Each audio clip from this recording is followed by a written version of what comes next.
Bien, je me présente, je suis Cyril Caron, je suis le responsable du CAO de Varennes-sur-Allier, donc centre d'accueil et d'orientation.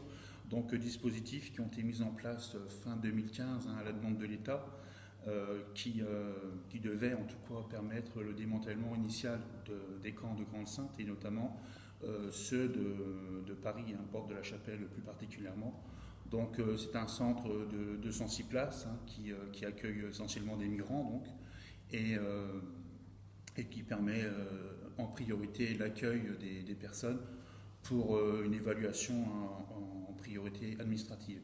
Donc ce dispositif assez atypique initialement donc, permet l'orientation, comme son nom l'indique, des publics qu'on prend en charge, essentiellement d'un point de vue administratif, je répète parce que c'est très important, qui à l'issue de la prise en charge ont ou pas un statut, donc protection subsidiaire ou statut de réfugié.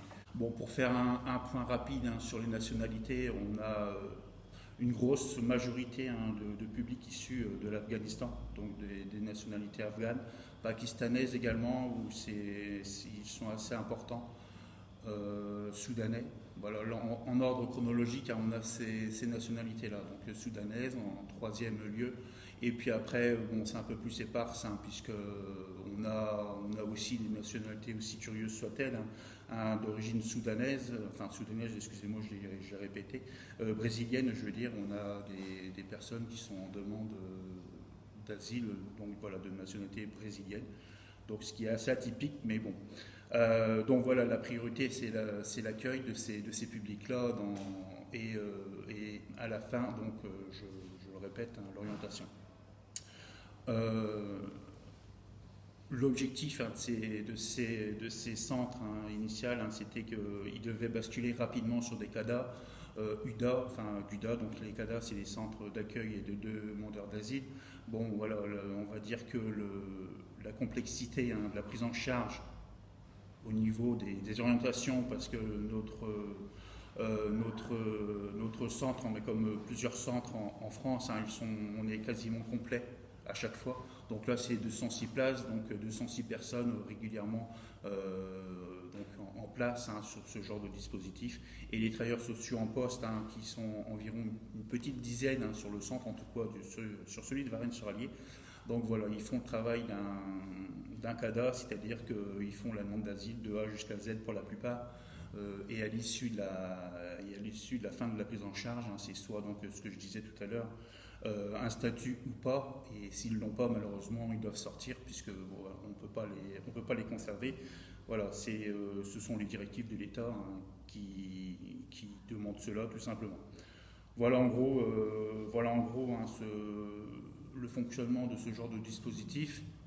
Alors évidemment, la grosse problématique à l'arrivée de ces publics-là, c'est la santé. On va dire que c'est le premier gros travail qu'on se doit d'apporter. C'est faire un point sur leur état général au niveau médical.